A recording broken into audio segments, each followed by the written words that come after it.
Go. Okay, for tandoori chicken, what we're going to do is first remove all of the skin from the breast, the legs, and the thighs.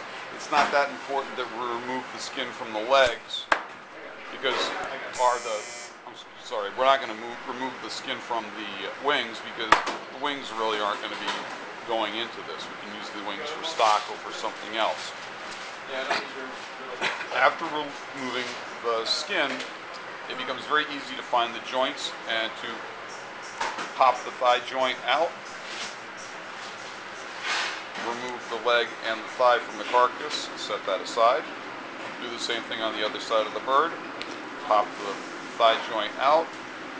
You can see where the muscle is and just cut cleanly between the carcass and the leg.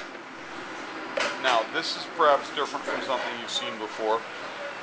I want to leave the breastbone and the rib cage in the breast. I wanted to only remove the backbone. So what we're going to do is just cut down between the ribs until you hit the bottom of the wing joint. Then you ought to be able to cut cleanly there. That's the top part of the wishbone that you're seeing. Turn it, and the same thing. You're going to remove the backbone. This is great for stock.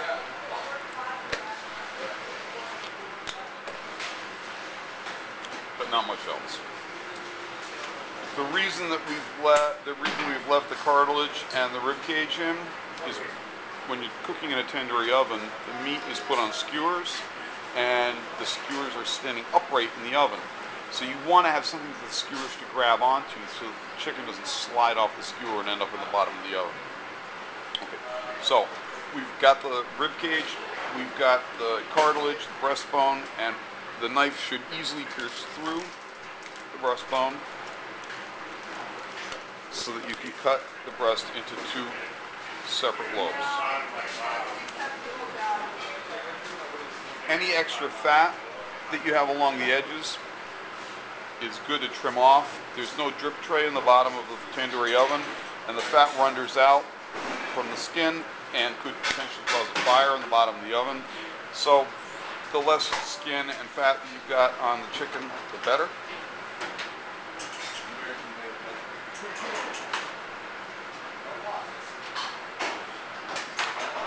The exposed knuckles generally will blacken in the tandoori oven because it's very hot. It's about 800 degrees in there. Take off the exposed knuckle. And we're going to marinate this in a mixture of spices and yogurt.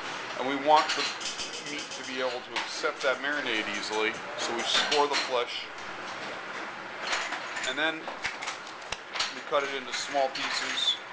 Cut the breast in half. Pretty much we're going to do the same thing with the leg and the thigh. Any extra fat or skin that we've got on the edges, we're going to take off. The knuckle bone, quickly take that off. Find the joint in between the leg and the thigh. Should be right about there. If you find it, you should hit no resistance. If you miss it, you're not going to be able to cut through, so you simply move your knife over just 1/4 of an inch in one direction or the other, and you'll find it. Score it lightly, just to accept the marinade again. Same thing on the leg.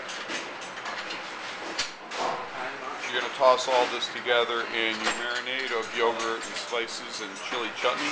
Let it marinate overnight. And tomorrow we'll follow up by putting it on the skewers and then finally roast it.